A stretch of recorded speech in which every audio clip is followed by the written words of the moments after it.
So welcome to another crochet tutorial with Cozy Rosie UK. Today I'm going to be showing you how you can make your very own pair of wheelwright fingerless gloves that feature this beautiful shell stitch that are stacked up on top of each other. Now there are two different sizes that you can make. I'm making the smaller size, which is 6.5 inches long and designed to fit a 7-inch hand. I'm going to show you how to measure your hand in a moment, but I'll also be showing you the size for 8 inches long, which comes out about there on me, and an 8-inch wide hand as well. So before we get started, don't forget to hit that notification bell and of course hit the subscribe button so that you never miss out on another one of your crochet tutorials. Again, let's find out what materials we need to make this beautiful fingerless glove. So the materials that we're going to be using today to create our wheelwright fingerless gloves is some Aran weight yarn and 2 different size hooks. Now these are different even though they look same colour handles. I've got a 5mm crochet hook and a 4mm crochet hook. I've got a darning needle, some scissors, and of course, if you want to know what shades these are, we've got the paper white in the Paintbox Simply Aran, and this one is, I think it's pale lilac, which is colour number 245, and this is 201, I want to say. Am I right? No, sorry, 202. So yeah, these are all you're going to need, just some Aran weight yarn. Not a huge amount, if I'm honest. It doesn't use very much, especially if you're just using one of these colours as a contrast colour as well. So gather those materials and let's get started. One of the first things that we're going to do, or I'd recommend doing, is actually checking what size you need to make. So I'm going to give you the instruction for 2 different sizes, which are included in the printable crochet pattern that I've linked below for you. And for your hand size, you literally just measure around the widest point of your palm. So kind of position it there and then bring the tape measure around. And you can see I'm about just under 7.5 inches. So I'm going to be making the 7-inch size, and the alternative that I'll be giving you is going to be the 8-inch size. Now, if you're in between sizes like myself, do make a slightly smaller size because these gloves do stretch when they're worn, and because it's a lightweight glove, it's not designed to keep you too warm. It's going to be perfect to kind of keep the worst of the cold out. So of course we are going to make 2 of these, but let's start with just one first of all. And we're going to start with our 4mm crochet hook and just place a slip knot onto your hook using your 4mm. And for the 7-inch size, we're going to start by making a chain of 32. And for the 8-inch, you do a chain of 38. So that's 1, 2, 3, and that is number 32. So once you've made your chain of 32 for the 7-inch or 38 for the 8-inch, we're going to go straight into row 1 by working 1 double crochet into the 4th chain from hook. So 1, 2, 3 and 4. And I'm going to flip my chain and work into these back bumps. And the reason we're going to do this is because this is going to be the edge of our pattern. So if we work underneath this top loop, it looks a little bit, how do I put it, shabby, if I'm honest. So this is a neater way to start your project. So we count the back bumps in the same way we do the front chains. So you've got 1, my eyes gone funny there, 1, 2, 3 and 4. So I've yarned over my hook and I'm just going to go underneath, just underneath that back bump there. We're going to yarn over, bring our loop up as normal, pull through 2 and pull through 2 to work that US double crochet, which is of course a UK treble crochet. We're going to continue to work into each of these back bumps along. So you can see if you flip your chain over, you can see you've got your normal V here. And there's your next back bump to work into. So we yarn over, insert just under that back bump and work your next double crochet. And we're going to work that the whole way around, working just through that back bump. Goodness. It's a little bit fiddlier than working your chain just through one of the loops, she says. You can use your nail, just make sure you've picked up all the plies of your yarn, which I've not done now. I've got, anyway. So just continue to work all the way down, and you will see on the other side you're left with your normal looking chain. So it's just a little bit neater on that edge. So work all the way down, and I'll meet you at the end here, and your stitch count should be 30 stitches or 36 for the larger size.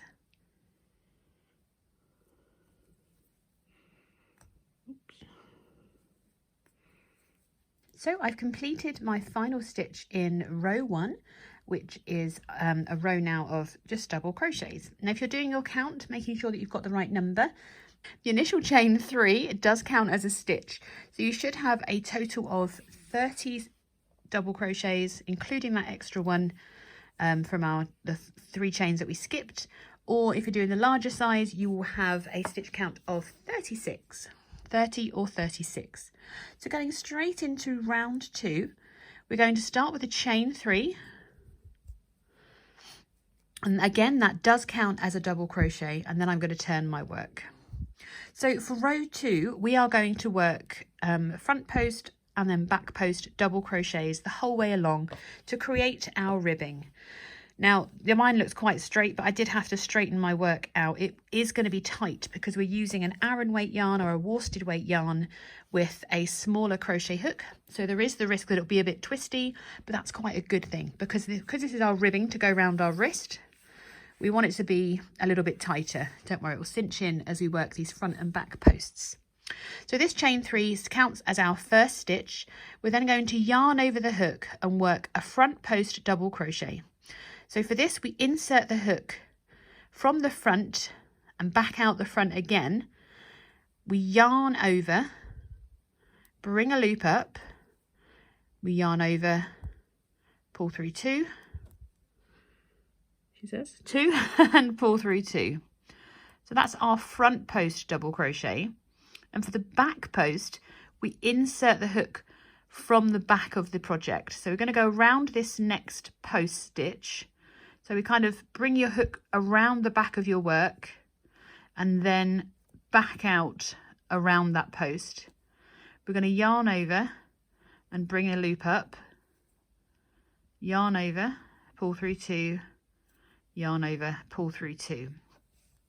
So you can see that that's pulling this stitch forward and the back post is pushing that one back. And this is the ribbing that we're going to be creating. Now, if you want to use any other ribbing, you can do, of course, but for me, I love how sturdy this is around my wrist. So we've already worked around the back post of this next stitch. So we're going to go back to doing the front post stitch here. So we yarn over. Because we're doing a front post, we're going to insert from the front and back out the front again. Yarn over, bring your loop up, pull through 2 and pull through 2. Do that back post stitch around the next one. So we insert from the back and we go back out at the back of our project as well. Pull through 2 and pull through 2. We just continue this the whole way round, all the way down to our last stitch. And then in our last stitch, which is going to be the top of that chain 3, we're just going to work 1 double crochet. So keep working 1 front post double crochet, followed by 1 back post double crochet, all the way down, and I'll meet you at the end of row 2 to work that last double crochet into that top of the turning chain.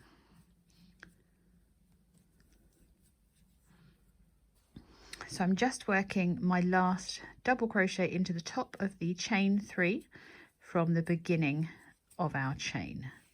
So you should now have what looks like lovely ribbing all the way down. You can see how much tighter that has gotten already. So if you're making it for yourself, you can of course just check that it fits around your wrist. You want it tight so that it fits. Mine just meets there. And of course we can make our ribbing as long as we want. So let's do row 3 together. Oh, I just made a right mess there. Let's do row 3 together. So at the end of row 2, you should have still have a total of 30 stitches for the smaller size and 36 stitches for the big size. So going into row 3, we are going to chain 3, which again does count as a double crochet. We're going to turn our work. We're going to work back down the other way, working the way that the stitch is facing us. So you can see that our first stitch is facing us, so at the front. So we're going to work another front post double crochet. So that means we insert from the front, back out the front, and work that double crochet as normal. And then obviously the next stitch goes to the back, so we're going to go around the back of that post, back out the other side, also on the back, and work that double crochet. And we repeat that the whole way down. So if your stitch is facing out towards you, you work a front post, but if it's on the back, you work your back post. And that extends the ribbing, essentially. It makes the rib stitch look longer. So rather than alternating them, we're creating a lovely long ribbing, which really kind of creates, I kind of prefer it to like a row of working into the back loop, you know, a short row of single crochet into the back loops. I think it's quicker, believe it or not, and it's less tiring on my hand as well. So keep working all the way down, working your front post stitch around those stitches that are facing you, and your back post on those ones that are further away from you. So you're just kind of continuing the pattern that we've already created. So keep working, and I'll meet you at the end of row 3, ready to move on to row 4. When you reach the end of this row, make sure that you don't miss that last back post stitch before you work your final double crochet into the top of your turning chain, your turning chain of 3 from the previous row. I'm trying to get 2 loops of that chain. There we go. And just work a double crochet into that into the top of that turning chain. Sorry, I couldn't see that there through the camera. Oh, there we go. Oops. Wonderful.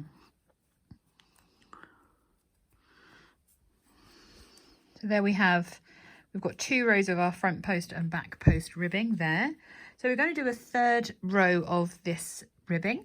So for row 4, we simply start again, working our 3 chains before we turn our work. And this time again, we've got our front post facing us. So we work around that front post and continue working our back post stitches, followed by our front post all the way down to the end. These back posts do slip off my hook for some reason, don't know why. So don't worry if you're having the same challenge, just take your time. Sometimes it's better if I work quicker because then it has less time to fall off my hook. So continue to work your front post and back post. You've got your chain 3, front post, back post, front post, back post, all the way down. And then we're going to change our hook sizes at the end of this row. So keep working along, and I'll meet you for the start of row 5. So at the end of row 4, we're just going to work our double crochet into the top of that turning chain. So this, I'm just going to measure my ribbing. I think it's 2 inches off, 1.5 inches off the top of my head. Oh no, I was right. Yeah.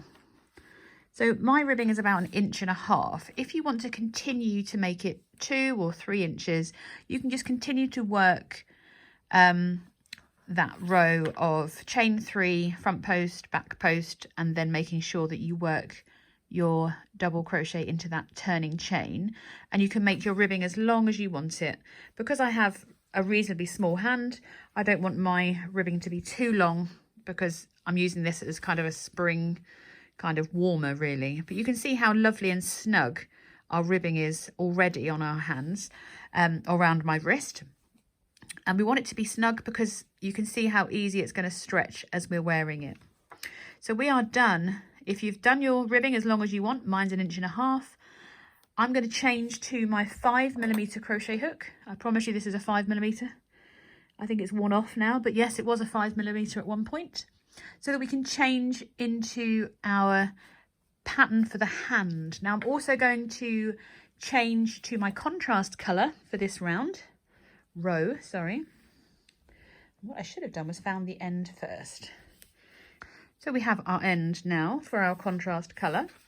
I'm going to bring in my ribbing that I've already completed in my main colour. Now I haven't changed or anything here. Yes, I have done that last. Oh, look at that, I skipped a stitch. It's always worth doing your stitch counts. It's that little pesky one at the back, you see, that can be missed so easily.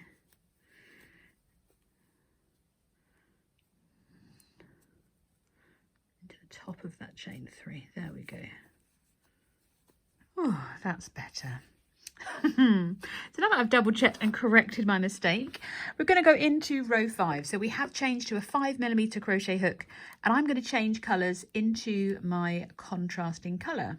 To do that, I'm simply going to place my yarn over my hook, bring it through, and pull on my main yarn very tightly before I start my row 5 with my chain of 3. So 1, 2, 3.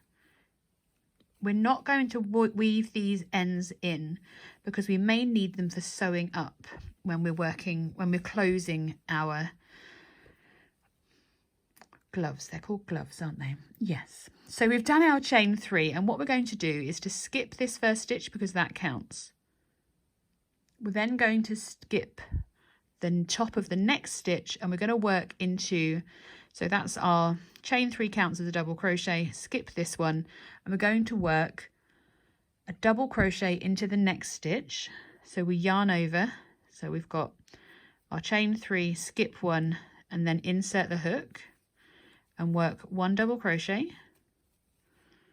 We're then going to work into the next stitch. We are going to work 2 double crochets. So that's 1 and 2. We're going to chain 1 and work a further 2 double crochets all into the same stitch. So it creates our shell and it has a chain space in the middle. We're then going to work, this is one of my favourite stitches, and you may not have used it before. If you've followed my tutorial or you've made any other patterns within the Wheelwright collection, get rid of that knot before we get any further. There we go. We are going to work, it's an absolute favourite of mine. This is the wide double crochet 2 together. So very simply, we yarn over, we insert the hook into the next stitch, yarn over, bring a loop up, yarn over, pull through 2, and we stop there. We're then going to yarn over again, and we skip the next 3 stitches. So 1, 2, 3, and into that 4th stitch, remember we've already yarned over, we're going to work another double crochet, sort of. So we're going to yarn over, bring a loop up. We have 4 loops on our hook. We yarn over, pull through 2, yarn over, pull through 2. Oops. Still got 2 loops on our hook. We're going to yarn over and pull through the last 2. And it creates this lovely space in between our stitches. And we're going to basically repeat this the whole way down. So in the next stitch, you work 2 double crochets all into the same stitch, a chain 1, a further 2 double crochets, all into that same stitch, before working that wide double crochet 2 together again. So let's do that one together. So we yarn over, into the next stitch, we insert our hook, yarn over, bring a loop up, yarn over, pull through 2. I'm going to yarn over just to get myself ready for the next one. So we skip the next 3 stitches, 1, 2, 3. We're going to work into this stitch here. So we yarn over, insert the hook, we yarn over, bring our loop up, we yarn over, pull through 2, yarn over, pull through 2, yarn over, pull through 2. And that creates our wide double crochet 2 together. And we just continue to repeat that, as I said. So we work 2 double crochets, we chain 1, work a further 2 double crochets,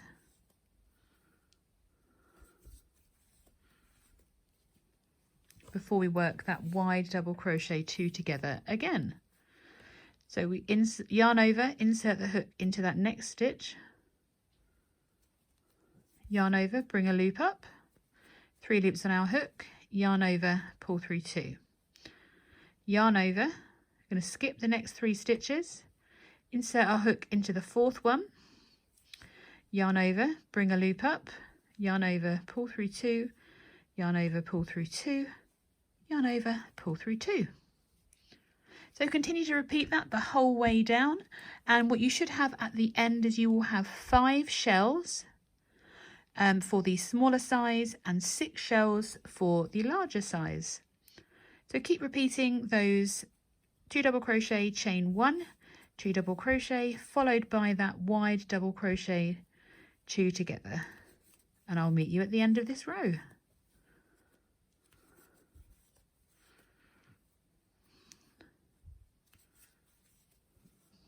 So once you've reached your last 3 stitches, 1, 2, 3, yep, you've worked your last shell. To work the last wide double crochet 2 together, we're going to work it slightly differently in the fact that we work the last part of that stitch into that turning chain from the previous row. So let's do that last one together. So we yarn over, insert our hook into the next stitch, yarn over, pull that loop up, yarn over, pull through 2. We're going to yarn over and insert our hook into the top of that turning chain, yarn over, bring your loop up, yarn over, pull through 2, yarn over, pull through 2, yarn over and pull through 2. So that keeps our edges nice and straight. And then you just need to make sure that you've got the correct shells. So 1, 2, 3, 4, 5 for the smaller size and 6 for the larger size. So we're going to change back, excuse me, to our main colour. Just going to attach mine at this end. I'm leaving a longish tail. And then we're going to just pop that main colour back over our hook, bring our loop up and pull tightly on that contrast colour, ready to go into row 6. So we're going to chain 3, 1, 2, 3, and again I'm not going to weave these ends in as I go, just in case I need them for seaming. So from here, pull that nice and tight, we are going to, this counts as our double crochet, and we're not going to work into this stitch, we're going to work into the next stitch. So this is the stitch next to our chain space, and we work 1 double crochet into that stitch there. So these 2 count as our wide double crochet 2 together.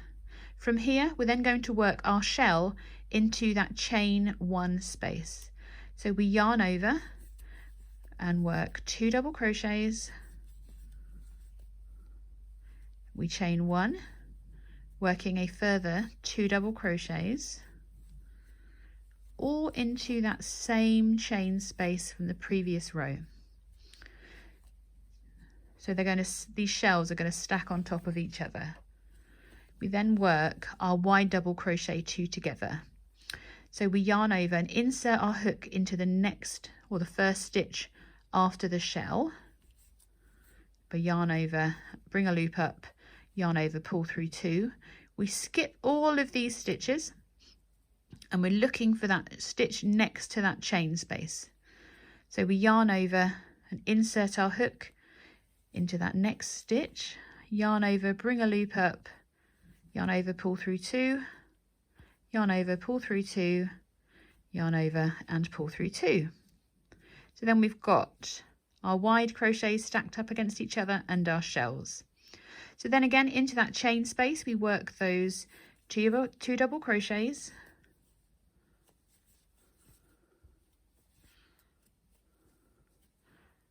I thought I'd put that into the... Doesn't look like I've put that into the wrong space. Yeah. You know when you feel that you're doing something wrong? Let's try that one again. So that was number 1. Here's number 2. I'm making sure that I work into that chain space.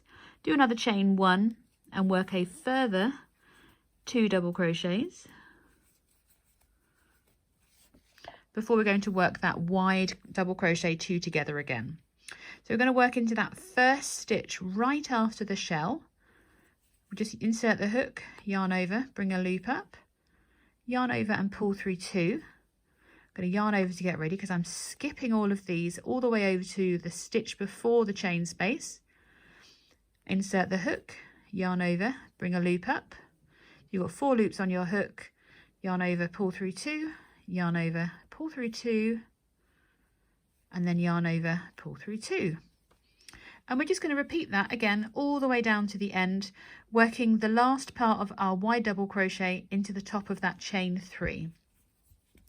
So continue on working all your shells. Your stitch count or your shell count should not change from the previous row. So you should have 5 shells for the smaller size and 6 shells for the slightly larger size.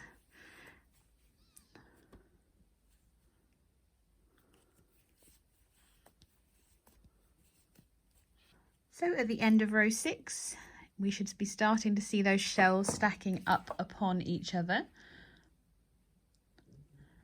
And we're going into row 7, and I'm going to change colours back to my contrast colour. So I've just attached that, and I'm going to reattach it just by laying it over the hook, bringing that through, pulling tightly on my main colour. And we go straight into row 7, which is exactly the same as row 6. So we start with our chain 3, and then we work 1 double crochet into we skip 1 and work into the next stitch, the stitch next to our shell, before working our shells which is 2 double crochets, a chain 1, and a further 2 double crochets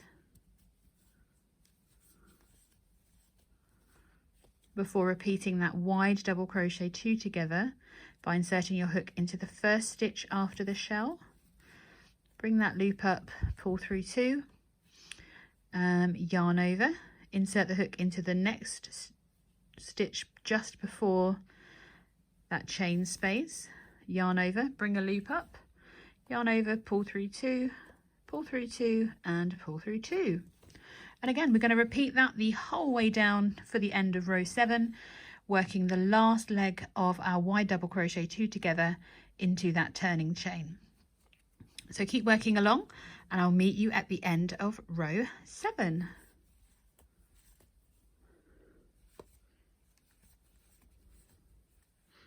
So that's the end of row 7 for me. Make sure these are nice and tight, and you can see you've done all your colour changes now.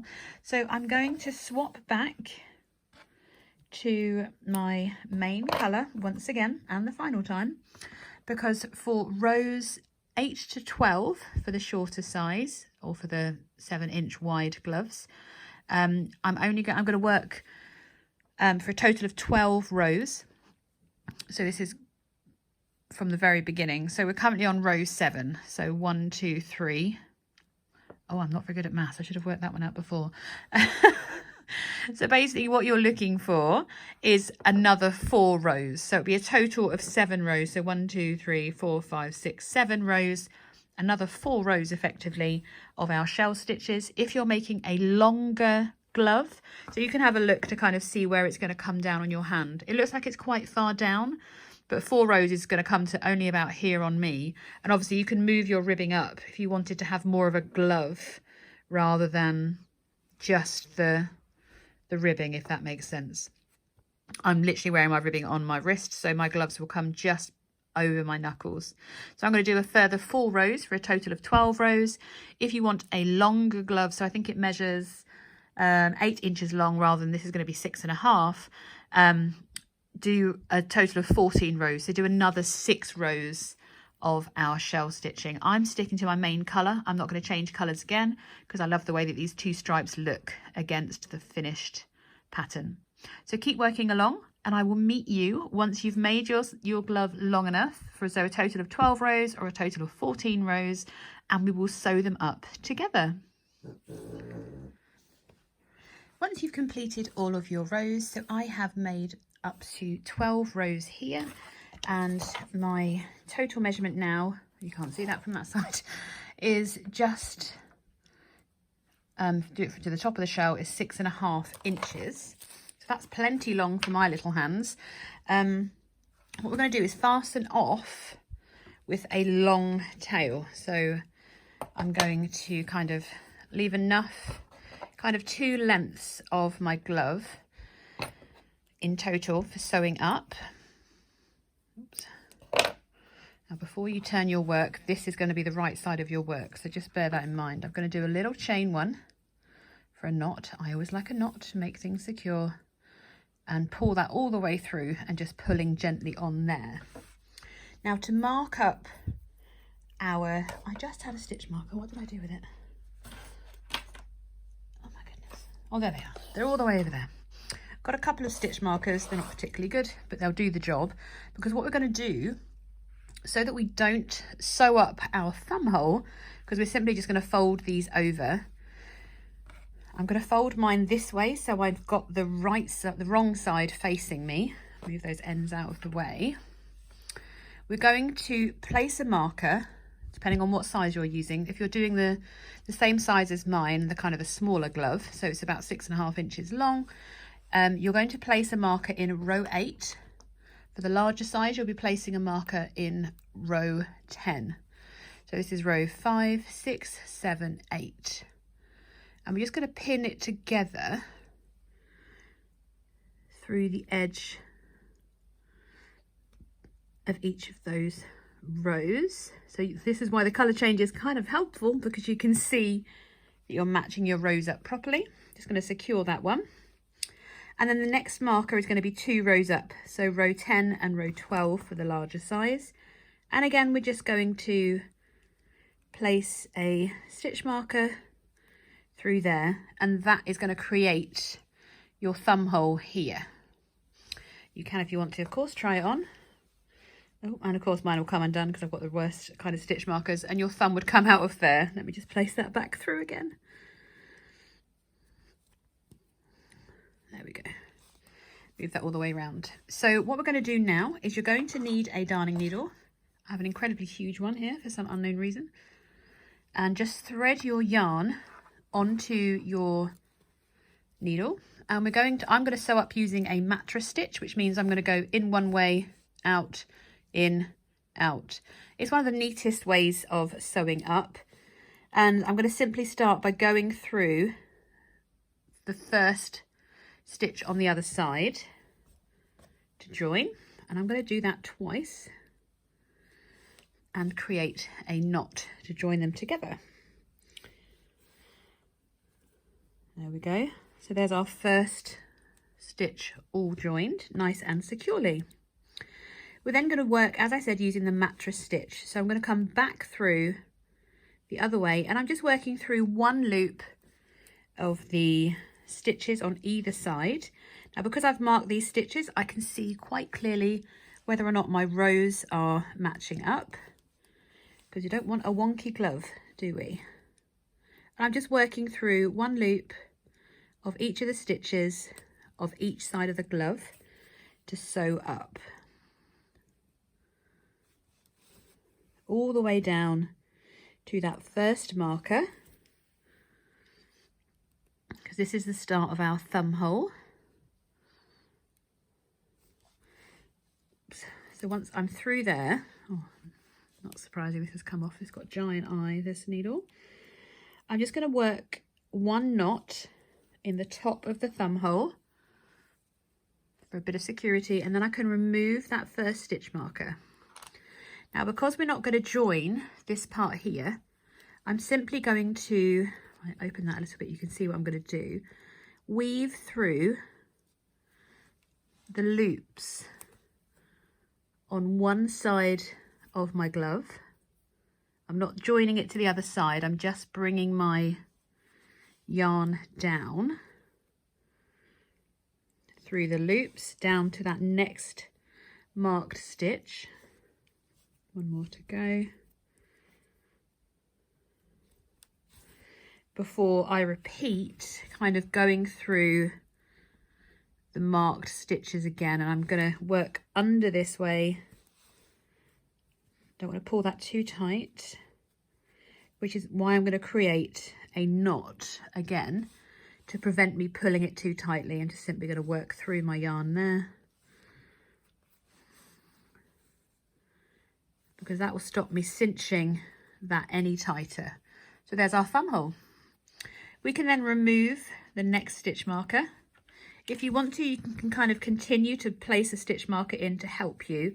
And when we get to our colour change, we're going to change the colours that we're sewing up with. So I'm just going to continue with the mattress stitch down to the next colour change. So going in one way, back the next. Now, if you want to secure these yarns so that they're not going to be too loose, you can just simply tie a knot in them, or two, just to make sure they're nice and secure. I know we're not supposed to have knots, but we also don't want our projects falling apart. So I'm going to do one more through the purple, like that.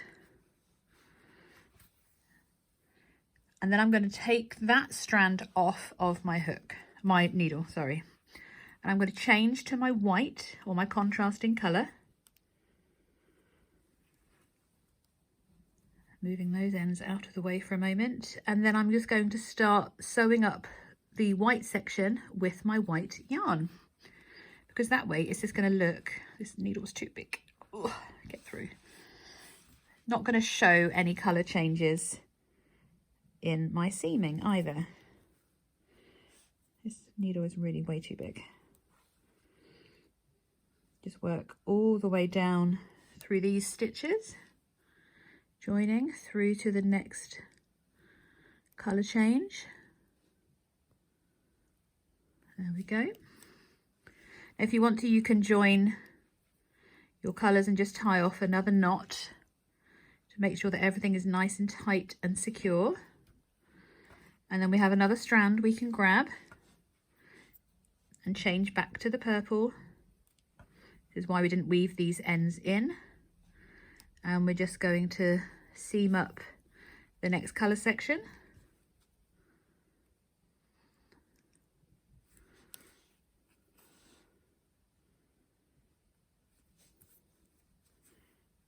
This probably takes longer than actually making the glove, making sure that we've sewn this nicely. So I'm going to tie that off to the purple strand. So that's now secured. And I'm changing on to the next colour. So I'm changing now to the white again for the last bit of seaming.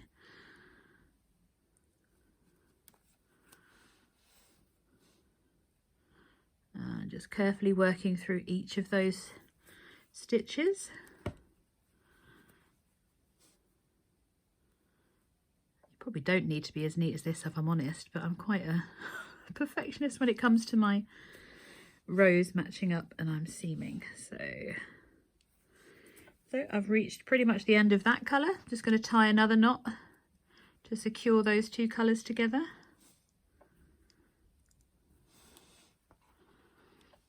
And then I'm going to change back to, I hope I've left a long enough tail for this, and we're just going to seam all the way along our ribbing to join the wrist.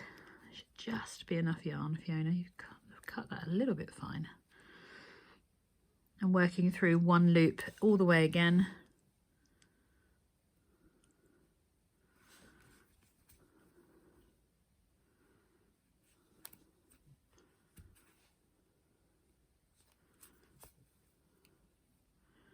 As you can see, I'm not pulling this exceptionally tight. I'm just joining it and seaming it because we're not wanting to be uncomfortable. We want to be able to wear these gloves and comfortably move our hands without feeling like our wrists are being strangled.